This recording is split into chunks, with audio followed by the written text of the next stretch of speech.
خۆشەویستانی خۆم، وەکوەی لەم هەفتەی ڕابردووە بەسەرمانە هات، ئەویش بەشێکە لەو کێشانەی کەوا لە ناو موسڵمانانە ڕوەدەن، چۆن زەوی لە ژێر پامان نەڕوات و خۆی بگرێ لە کاتێکا ئێمەی موسڵمان لە زۆر ڕۆوە ڕۆچوین لەوەی کە گوێڕایەڵی خوای پەروەردگار بکەین سوبحانەه وتەعالە لەسەر ئاستی تاک و کۆمەڵگە.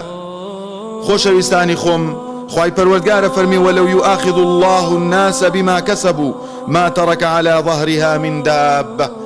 ئەگەر خوای پەروەردگار ئەوەی کە خەڵکی ئەیکەن ڕۆژانە، ئەو تاوانانەی کە خەڵکی ئەیکەن، ئەو کردەوانەی کە ڕۆژانە ئەیکەن، خوای پەروەردگار ئینتیقامی لێ وەرگردبانەوە نەی ئەیەش تەنانەت ئاژەڵێکیش لەسەر زەویا بژێت. ولكن يؤخرهم إلى أجل مسمى. خوای پەروەردگار تاخیرمان ئەکات هەتا وەکو ئەو ڕۆژەی کە ئەجەلمان دێ و ئەچینەوە بەردەست خوای پەروەردگار لەوێ محاکەمەی تەواوەتی یەکرین.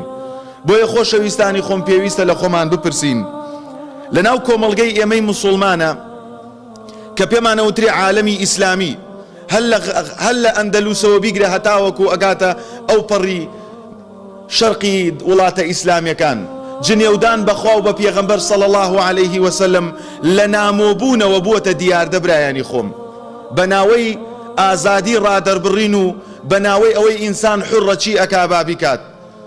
بڕۆ پەیجە کۆمەڵایەتیەکان، جەریدەکان، تەنانەت گۆڤار هەیە لە پایتەختی شاری هەولێر دەرچووە شعری بەسەر خوایە و تۆ سوکایەتی بەخوای پەروەردگار کردە لە ناو ئەو شارەی کەوەها قەڵابووە بۆ دیفاعکردن لە ئاین و لە دینەکەی خۆی. بۆیە بەڕێزەکانم، کاتێ تۆ مبارەزەی خوای پەروەردگارەکەی ئەبێت چاوەڕێی هەموو شتێ بکەی، ئەبێت چاوەڕێی قەیران بکەی، لە دوای قەیرانیش ئەبێت چاوەڕێی ئەوە بکەی خانۆکەشت بڕمێ بەسەرتا. ئەگەر ئێوە بڵێن ئەی بۆچی ئێمە موسڵمانین بوومە لەرزێ لێمان ئەدا، وڵاتە ئەوروپیەکان برایانی خۆم عیقابی خوایان زۆر زۆر بۆ دێ. خۆشەویستانی خۆم، جاروا هەیە شاری کاملیان شوێن و نیشتەجێبوونی 20 ملیۆن نەفەر لە یەک ڕۆژێکا غەرق ئەبێت بەبێ ئەوەی بتوانن یەک دەرزیە لەگەڵ خۆیان نادەرکەن.